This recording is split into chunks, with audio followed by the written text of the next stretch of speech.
tous et bienvenue dans 100% avec aujourd'hui la critique de Shantae and the Pirate's Curse. Pourquoi on est là? Metal Missile and Plastigun avec du Sentai Hero et mode saison avec entre autres une analyse de la peinture Ono. Mais d'abord on regarde les news.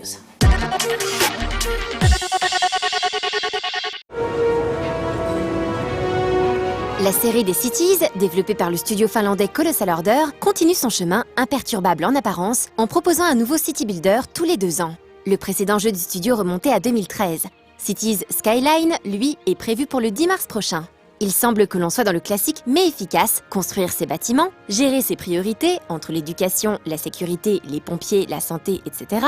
ou une gestion avancée du trafic routier et peut-être aérien, comme le suggère la présence d'avions dans le trailer. Et attention, si vous ne rendez pas vos électeurs heureux, la pétition bien sentie vous pend au nez. Le jeu semble plus ambitieux que les précédents volets. Il devrait faire plaisir à ceux qui aiment trafiquer et personnaliser un maximum leur jeu avec une possibilité de modder à peu près tout. Il sera également possible de s'échanger cartes et modes entre joueurs. Si City Skyline ne semble pas révolutionner le genre, peut-être sera-t-il susceptible d'effacer l'amer goût qu'avait laissé le dernier SimCity dans la bouche des fans de City Builder.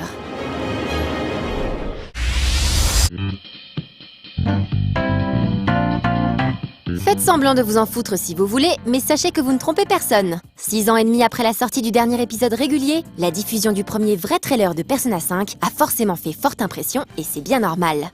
Parce qu'on a tous envie, quelque part, de renfiler son costume de lycéen pour suivre les cours, tout en faisant évoluer des S-Link et en se trouvant le temps d'aller combattre du monstre en donjon. En l'occurrence, on le fera dans la ville de Tokyo, où le personnage principal vient d'emménager. Avec sa persona Arsène et quelques amis, il participera à ce qui ressemble à des cambriolages. Si l'on en croit les séquences d'infiltration qui semblent être prévues et l'ambiance très Arsène Lupin sous acide qui se dégage du trailer. La vidéo est également l'occasion de remarquer que les combattants pourront porter simultanément une arme à feu et une autre de corps à corps à utiliser pour combattre des démons. 2 points qui indiquent une volonté de retour aux sources de la part d'Atlus, même s'il ne s'est pas pour autant privé de sortir un nouveau moteur pour l'occasion. Le dit moteur fait d'ailleurs des merveilles quand il s'agit de pousser un peu plus loin le parti pris esthétique avancé par le jeu Catherine en 2011. En attendant la sortie du titre quelque part en 2015 sur PlayStation 3 et 4, on va se regarder ce trailer terriblement funky en boucle, comme on l'avait fait avec ceux de Persona 3 et 4 à l'époque.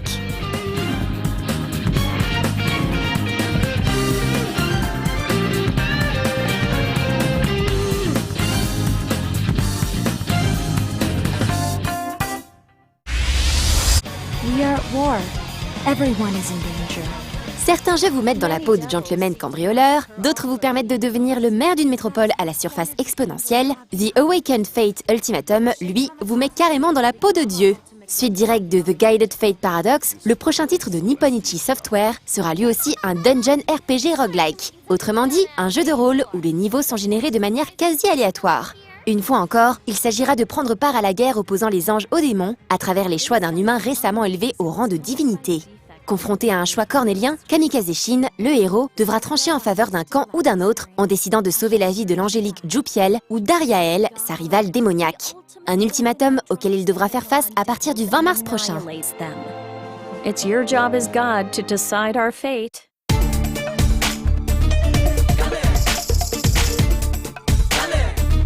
Aujourd'hui, Unga Nguyen nous propose la critique de Shantae and the Pirate's Curse. C'est le dernier épisode de la série Shantae, sorti pour la première fois en 2002 sur Game Boy Color. Shantae a perdu ses pouvoirs magiques et dans cet épisode, elle devra donc s'allier avec sa pire ennemie pour récupérer ses pouvoirs et empêcher la résurrection du Pirate Masters. D'ailleurs, cette histoire de pirate, ça me fait penser à une série télévisée. Enfin, on regarde la critique.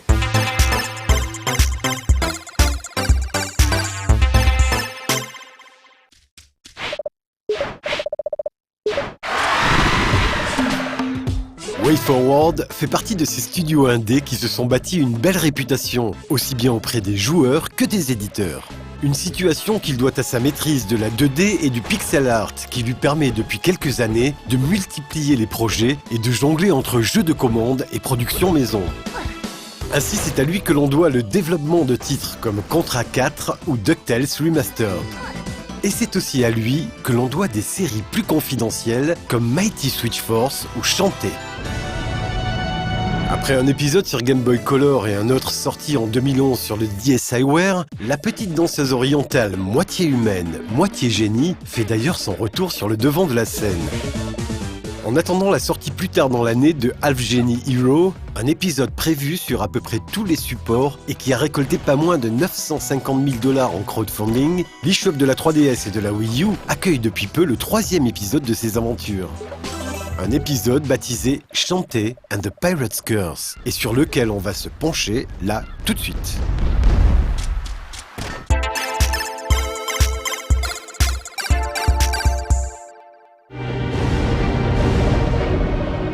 Que ce soit dans sa réalisation ou dans sa narration, Shantae and the Pirate's Curse se réclame de la tradition 16 bits.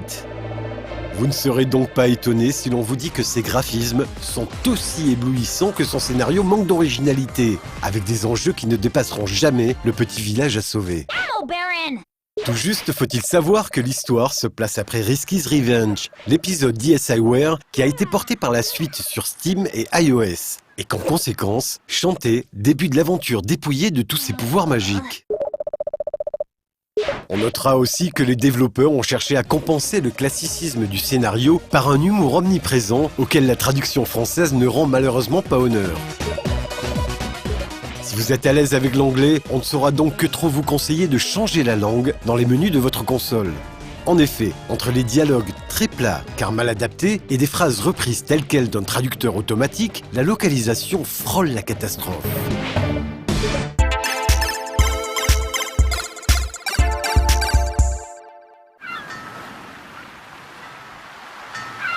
En bonne suite qu'il est, Shantae and the Pirate's Curse reprend la formule action-plateforme déjà employée dans Risky's Revenge. La petite différence, c'est qu'il se montre plus ambitieux et prend plus volontiers des allures de Metroidvania. La progression met en effet un peu plus l'accent sur l'exploration, mais sans aller jusqu'à s'appuyer sur une map unique. À la place, le jeu est constitué de plusieurs îles qui se débloqueront une à une, et sur lesquelles se trouve généralement une sorte de donjon gardé par un boss. Shantae and the Pirate's Curse demande donc de revenir régulièrement sur ses pas, puisqu'il faudra souvent mettre la main sur un artefact précis ou discuter avec certains PNJ pour avancer. Évidemment, comme dans tout bon Metroidvania, les allers-retours imposés par le jeu se justifient aussi par les capacités que Shantae gagne au fil de la progression. En plus de sa traditionnelle attaque qu'elle administre à l'aide de ses cheveux, notre petite héroïne récupère petit à petit l'équipement de Risky Boots, son ex-rival avec qui elle fait équipe ici. Elle pourra donc tirer à l'aide d'un pistolet, déclencher une attaque plongeante grâce à un sabre, planer, sprinter ou encore triple sauter. Moyennant finance, elle pourra aussi s'offrir un backdash, un coup de pied retourné et la capacité de se rétablir lorsqu'elle se fait toucher en l'air. L'unique magasin du jeu compte aussi des améliorations permanentes pour augmenter la puissance des différentes attaques et la vitesse des coups de cheveux. Pour ce qui est de la jauge de vie, il faudra en revanche trouver les calmars en forme de cœur planqués un peu partout. Puis les présenter 4x4 à la forgeronne pour l'augmenter. Si le jeu se montre avare en informations quand il s'agit de trouver le chemin à suivre, on notera tout de même que le nombre de cœurs à récupérer est indiqué au-dessus de chaque île à visiter. Au même titre d'ailleurs que le nombre de cacklebats à tuer, ces chauves-souris qui renferment de la magie noire et qu'il faudra toutes débusquer pour voir la vraie fin du jeu.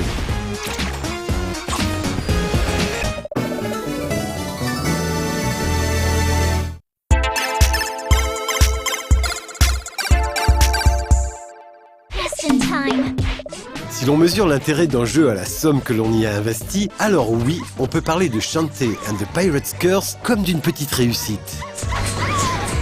Pour environ 17 €, WayForward propose un Metroidvania relativement long, à la réalisation charmante et au gameplay hyper efficace.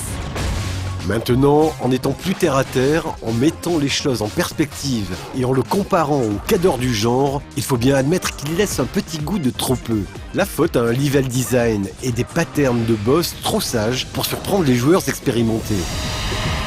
Le dernier donjon et le boss final sont bien là pour relever le niveau, mais on aurait aimé que toute l'aventure soit du même calibre. Car sur les 8 heures de jeu qu'il demande, Shantae and the Pirate's Curse n'en propose qu'une d'à peu près retorse. Et c'est encore plus vrai si l'on joue avec les différents items pour regagner de la vie ou augmenter temporairement la puissance des coups. Un petit jeu sympathique et que l'on recommande malgré tout donc, mais qui aurait pu être bien meilleur quand on sait de quoi est capable WayForward.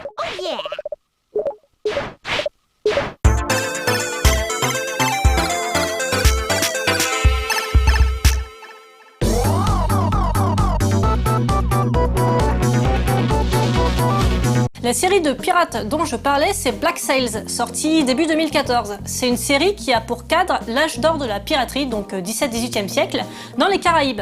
L'histoire commence par l'attaque d'un bateau par le célèbre capitaine Flint qui cherche à en récupérer le carnet de bord. John Silver, qui se trouve sur le bateau attaqué, voit un cuisinier déchirer une page du carnet de bord, et pendant l'attaque, ce cuisinier perd la page, et John se dit que s'il l'arrache exprès, c'est qu'elle doit être importante et qu'elle pourra peut-être lui rapporter des sous. Donc il la récupère. Et il va forcément se retrouver impliqué dans l'histoire du capitaine Flint, qui cherche à piller un mythique galion espagnol rempli d'or pour faire fortune. J'en dis pas plus pour pas spoiler, et on regarde pourquoi on est là.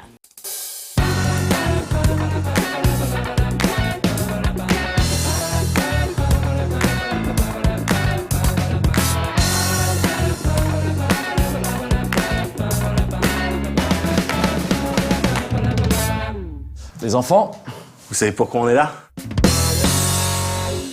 on est là pour faire comme d'habitude. Enfin, de toute façon, vous savez comment ça se...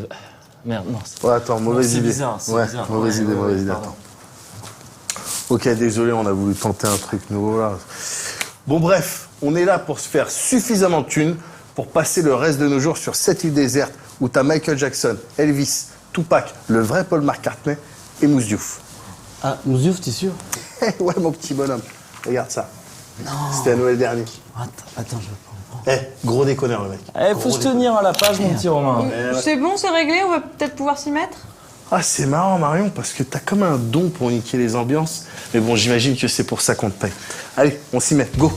Mousse au chocolat, mousse du bateau. Ah mais moi j'avais trouvé quelque chose hier soir, ça pourrait coller. Mais faut- Oui, c'est vrai, c'était bien. Juste, je le retrouve. Comment ça, c'était bien? Hervé, t'es gentil, tu te comportes pas au boulot comme Oli et tu la laisses finir, ça la changera. Oh, doucement. Oui, bon, enfin c'est pas faux en même temps. Qu'est-ce que j'ai fait? J'avais mis... Ah voilà, le visiteur du futile. Ouais, Catherine, ça c'est bien, ça. Le visiteur du futile. Très bien, on part là-dessus. Alors... Le visiteur du futile.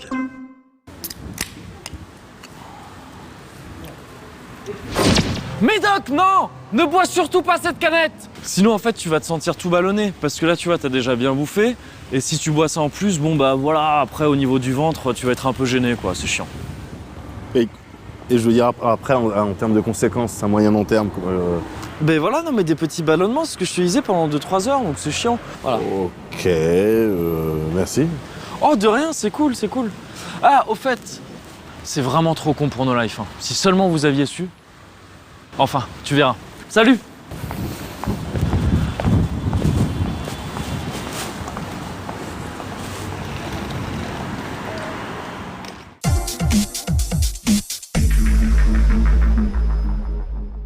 Black Sails se base sur des personnages réels, comme le capitaine Charles Vane, mais aussi des personnages de fiction tirés de l'île au trésor de Stevenson, comme le capitaine Flint ou John Silver.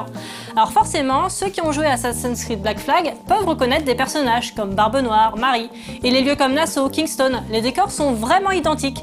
Si vous avez joué à Black Flag, ça peut aider pour se plonger encore plus dans la série. Il faudrait que je demande à Jean-Marc s'il y a des figurines des grands noms de l'âge de la piraterie, ça doit exister, hein. Allez, on regarde Metal Missile and Plastic Gun.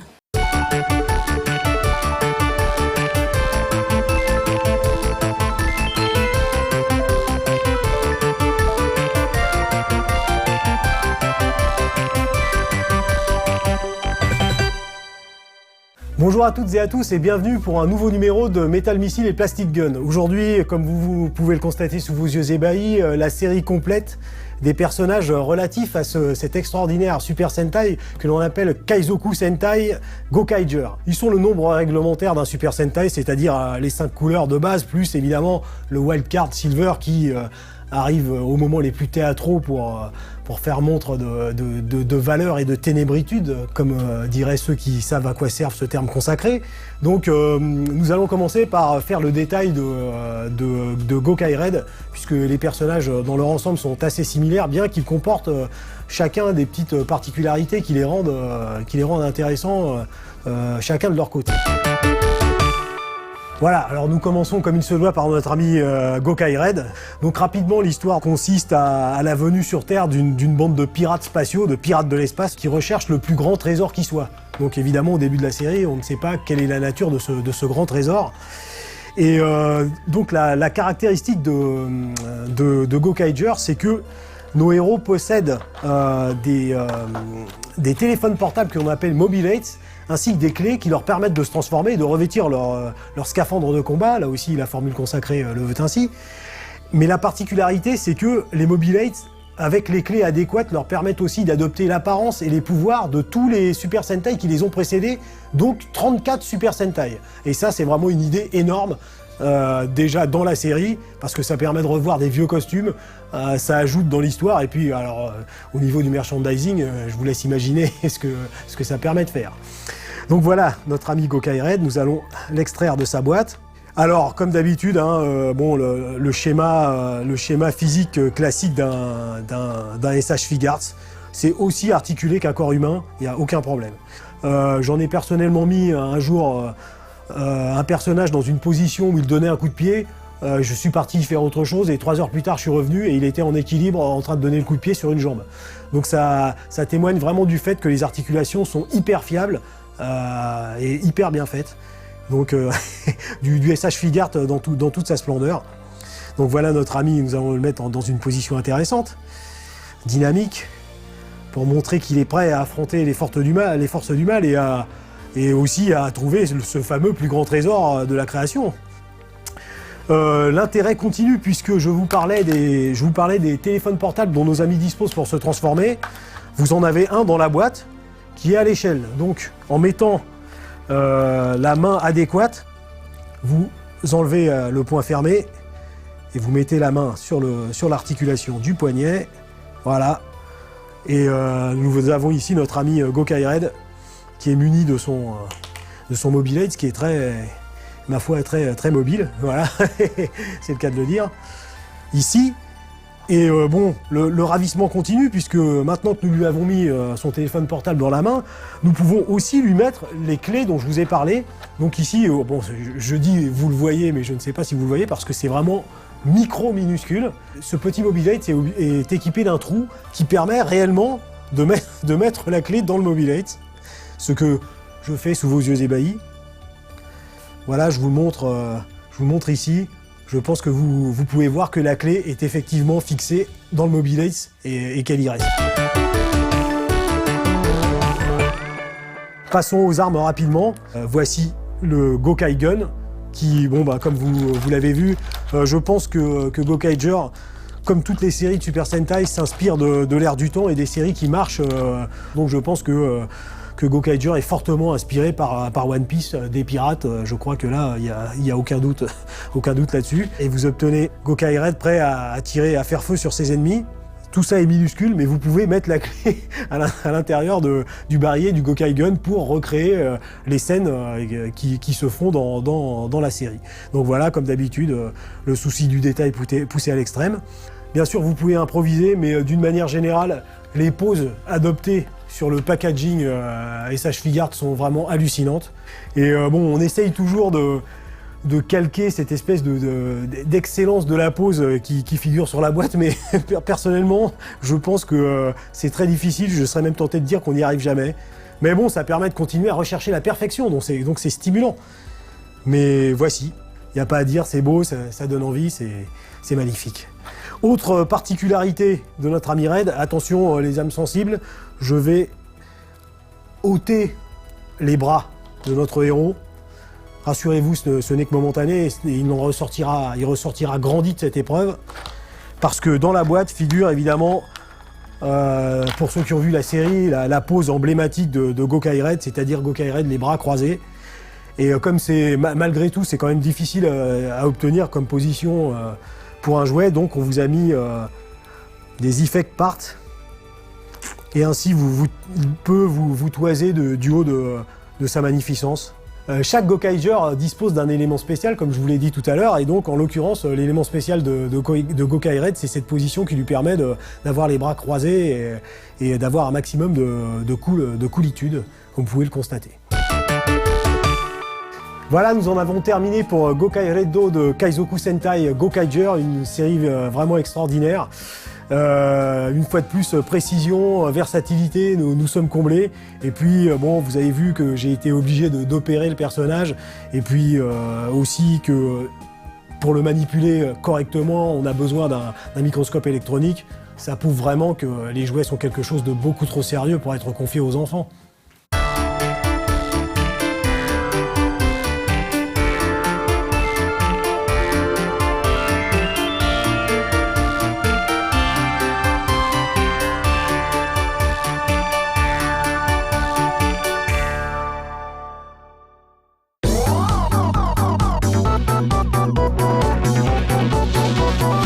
Il y a des choses bien dans Black Sails et il y en a bien sûr des moins bien. Ce que j'ai bien aimé, c'est que c'est assez réaliste du point de vue des bateaux. On ressent bien la difficulté de la navigation en mer. Par exemple, la difficulté pour gagner de la vitesse au point de presque faire céder les mâts. On les voit craquer, se plier, c'est bien fait. Il y a aussi un épisode où les pirates doivent préparer leur bateau et on peut voir l'organisation du nettoyage qui prend des jours, voire des semaines. Tout l'équipage doit participer parce que le bateau est immense.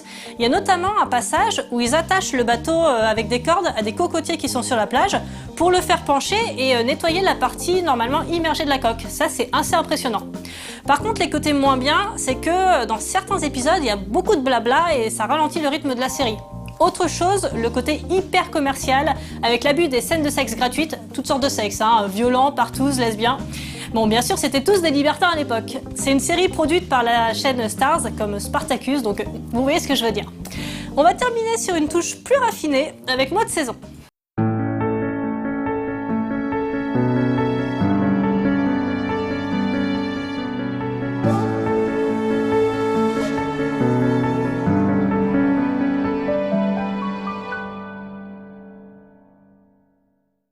L'ère Meiji, dans la seconde moitié du 19e siècle, est une période de bouleversement politique important au Japon. Avec la fin du shogunat et la restauration de l'empereur, elle marque également la fin du sakoku, la fermeture du pays, qui a isolé l'archipel pendant plus de 2 siècles. Cette ouverture va avoir des conséquences directes sur l'art japonais. À la fin du 19e siècle, face à la croissance de l'influence artistique occidentale, un mouvement conservateur prend forme afin de défendre l'art traditionnel nippon.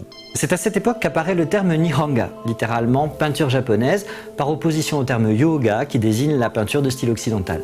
Depuis, le terme Nihonga englobe toutes les œuvres faites selon les conventions, techniques et procédés de la peinture traditionnelle japonaise qui n'utilisent que des matériaux naturels. Eau, bois, papier, soie et pigments issus de minéraux, végétaux ou ossements animaux. À une époque où la peinture Nihonga est nettement dominée par des hommes, Uemura Shoen fait figure d'exception. Fille d'un marchand de thé à Kyoto, Shoen naît en 1875, 2 mois après la mort de son père. Très jeune, elle se passionne pour les estampes du grand maître Hokusai et montre de réelles prédispositions pour la peinture. C'est ce qui convainc sa mère Nakako de la laisser poursuivre une carrière de peintre professionnel, ce qui n'était alors pas considéré comme convenable pour une femme, normalement destinée au mariage. À l'âge de 12 ans, Shoen rentre à l'école des arts de Kyoto et étudie la peinture Nihonga sous l'égide de grands maîtres japonais comme Suzuki Shonen, Konoba Hirei et Takeuchi Seiho. Elle remporte son premier prix régional à l'âge de 15 ans et son premier grand prix national à l'âge de 25 ans. Après une carrière en dents de scie, elle devient en 1941 la première femme peintre à entrer à l'Académie japonaise des arts, puis en 1948, la première femme à recevoir l'ordre du mérite culturel japonais. Uemura Shoen s'est surtout illustrée dans le genre Bijinga, littéralement la peinture de belles femmes, très représentative de la peinture Nihonga. Parmi toutes les beautés féminines peintes par Shoen, Hono est sans doute l'une des plus remarquables. Dans cette peinture sur soie datée de 1918, Shoen reprend avec beaucoup de force et de sensibilité un thème célèbre de la littérature japonaise, le spectre de Dame Rokujo, dévoré par la haine et la jalousie. Le sujet provient d'une pièce de No datant de la période Heian, intitulée Aoi no Ue, elle-même basée sur un épisode du fameux Genji Monogatari, le dit du Genji, rédigé par une noble romancière du XIe siècle, Murasaki Shikibu. Le prince Hikaru Genji, fils de l'empereur écarté de la succession au trône, a épousé sa femme, Aoi no Ue, alors qu'il était très jeune, et a pris une maîtresse, Rokujo no Miyasu Dokoro. Cette très noble dame, épouse du prince héritier Zembo, était destinée à devenir impératrice, mais la mort prématurée de son époux l'a empêchée de parvenir à ses ambitions. Délaissée peu à peu par Hikaru Genji, humiliée lors du festival annuel Kamono Matsuri, Dame Rokujo devient folle de douleur en apprenant que l'épouse de son amant, Aoi no Ue, est enceinte. Cette jalousie dévorante la transforme peu à peu en Mononoke, en esprit malfaisant, ou plus précisément en Ikiryo, un esprit vivant qui quitte le corps d'une personne pour aller en hanter une autre. Peu de temps après l'accouchement d'Aoi no Ue, l'Ikiryo de Rokujo prend possession du corps de sa rivale et l'entraîne inexorablement vers la mort. Dans le premier acte de la pièce, la famille d'Aoi no Ue fait appel à une prêtresse, Teruhi, pour tenter de comprendre la nature du mal qui détruit peu à peu l'épouse légitime du prince Genji. La chamane réussit à attirer l'esprit de Dame Rokujo en faisant vibrer la corde d'un Azusayumi, un arc sacré en bois de catalpa utilisé dans les rites shinto. Dans le second acte, comprenant qu'Aoi no Ue est en danger de mort, la famille fait appel à un puissant prêtre bouddhiste pour exorciser la jeune femme. Lorsqu'il commence son invocation sacrée, l'esprit de Dame Rokujo perd tout contrôle et se transforme en Hanya, démon cornu qui incarne la jalousie féminine et dont le masque est souvent utilisé dans le théâtre no.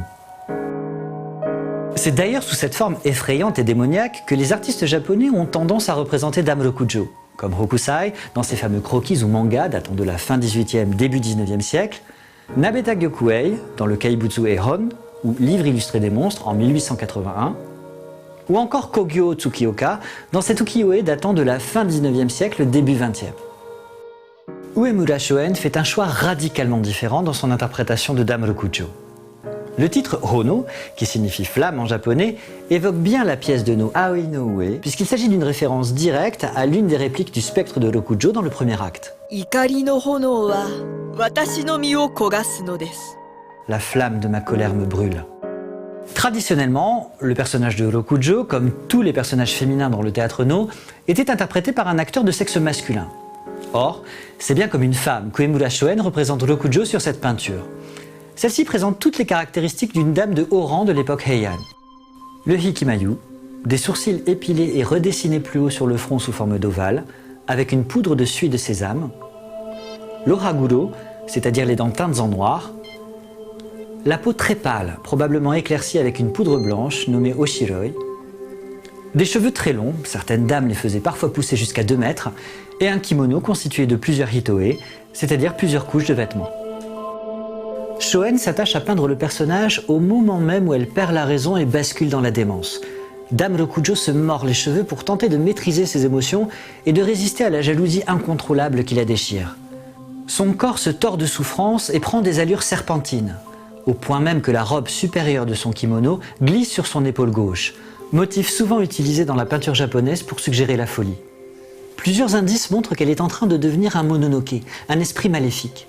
Ses longs cheveux et le bas de son kimono semblent devenir évanescents et disparaître, ce qui rappelle la manière dont on représente au Japon les yurei, c'est-à-dire les fantômes, traditionnellement dépourvus de jambes et flottant au-dessus du sol. Regardez également de plus près le motif peint sur le kimono de Rokujo. La toile d'araignée, qui emprisonne ses proies jusqu'à ce qu'elle les ait complètement dévorées, apparaît en noir et blanc sur l'ensemble du vêtement. Cela symbolise vraisemblablement le pouvoir implacable de l'esprit vengeur qui prend lentement mais sûrement possession du cœur de Rokujo. Quant aux fleurs de glycine stylisées, elles peuvent être interprétées de 2 manières. Cette plante grimpante, très puissante, capable de tordre du fer forgé, est généralement considérée comme le symbole d'un amour exigeant et exclusif. Dans ce sens, elle constitue le support idéal pour le spectre de la jalousie tissant patiemment sa toile dans l'âme de Rokujo. Mais la glycine au Japon, en plus d'être un kigo de printemps, est aussi le symbole de la prière bouddhiste, spirale de conscience qui se déroule progressivement de l'humain au divin. Dans ce cas, le motif sur le kimono de Dame Rokujo pourrait signifier que la haine qui la ronge, la toile d'araignée, l'empêche d'accéder à la lumière de Bouddha et de se délivrer de sa douleur. Le dernier indice pictural qui marque la transformation de la femme en esprit malfaisant est une autre référence directe au théâtre no. En effet, dans le premier acte de la pièce Aoi no Ue, l'interprète de Rokujo, qui ne s'est pas encore transformé en Hanya, porte un masque appelé Deigan. Ce masque féminin est reconnaissable à ses yeux colorés avec de la poussière d'or, qui non seulement symbolise la jalousie maladive et obsessionnelle de la jeune femme, mais indique aussi qu'elle appartient déjà à l'autre monde. Uemura Shoen a repris la symbolique du masque Deigan, mais en l'adaptant à la peinture Nihonga. Si on observe d'un peu plus près les yeux de Dame Rokujo dans Hono, on s'aperçoit que son regard douloureux et mélancolique se voile d'une légère teinte dorée. Ici, la peintre a utilisé une technique particulière en appliquant la feuille d'or non pas sur le devant de la peinture, ce qui aurait été trop voyant, mais à l'arrière de la soie, pour qu'elle apparaisse discrètement, par transparence. Si Uemura Shoen parvient si bien à exprimer la jalousie de Rokujo dans cette peinture, c'est parce que cette souffrance trouve un écho dans la vie personnelle de l'artiste. Shoen n'a jamais été très heureuse en amour. Toute jeune, elle cède aux avances de son professeur, Shonen Suzuki, un homme marié de 27 ans son aîné, et lui donne même un fils en 1902. Mais son mentor, qui vient d'obtenir un poste important et craint pour sa réputation, finit par l'abandonner. C'est donc en mère célibataire qu'elle doit élever son petit garçon, qui deviendra plus tard le peintre Uemura Shoko. En 1917, alors qu'elle rentre à peine dans la quarantaine, Shoen tombe éperdument amoureuse d'un homme plus jeune qu'elle et se prend à rêver de mariage. Hélas, la famille du jeune homme s'oppose fermement à ce qu'il épouse une femme plus âgée, artiste et fille-mère de surcroît. Le jeune homme cède à la pression familiale et finit par choisir une épouse plus convenable, ce qui rend Shoen folle de douleur. L'artiste entre en dépression et se referme complètement sur elle-même, en se retirant de la vie artistique publique jusqu'en 1924. Hono, qu'elle peint en 1918 à l'âge de 43 ans, peut donc être considérée comme une sorte d'autoportrait, dans lequel elle exprime sa propre haine, sa propre jalousie, et tente ainsi d'exorciser sa déception sentimentale. Cependant, elle le fait avec une grâce incomparable, sans fureur, sans excès. Tous les traits sont élégants et fluides. Rokujo paraît glisser dans son kimono de soie, les longues manches et les plis de sa robe paraissent presque liquides. Au lieu d'utiliser des tons chauds, comme on aurait pu s'y attendre en s'arrêtant au titre flamme, Shoen semble s'interdire le moindre soupçon de rouge et privilégier au contraire des teintes très fraîches. Les hitoe, les couches de vêtements, sont colorées dans diverses nuances de bleu et de vert. Le kimono est presque blanc, rehaussé d'un vert profond, d'un jaune et d'un mauve très doux pour les glycines. On est bien loin de la colère latine, excessive et passionnelle que l'on pourrait trouver dans les toiles occidentales. L'artiste nous montre plutôt l'image d'une douleur lancinante, silencieuse, solitaire et résignée, celle dans laquelle elle a vécu pendant de longues années. Tout en respectant les codes du Bijinga, Uemura Shoen a su s'approprier personnellement, voire intimement, un thème japonais classique pour le transcender en une œuvre à la fois poignante et envoûtante. Hono fait actuellement partie de la collection du Musée national de Tokyo, que je vous invite vivement à visiter si vous avez la chance de voyager au Japon. Je vous quitte avec ce haïku, également écrit par une femme, la non-poétesse Chiyo. Asagao wa kumo no ito ni mo saki ni keri. Le liseron du matin, malgré la toile d'araignée, a éclos.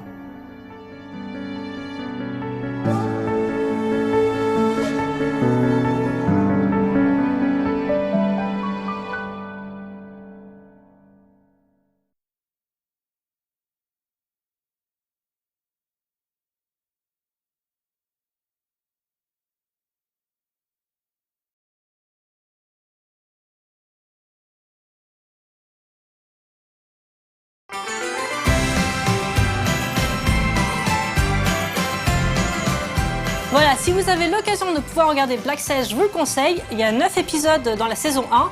Comme je vous l'ai dit, il y a des épisodes qui peuvent paraître assez longs au milieu à cause du blabla, mais il faut tenir parce qu'à partir de l'épisode 6-7, je dirais, ça devient vraiment bien. Et il y a la saison 2 qui est en cours là et qui a commencé le 24 janvier. Voilà, à bientôt!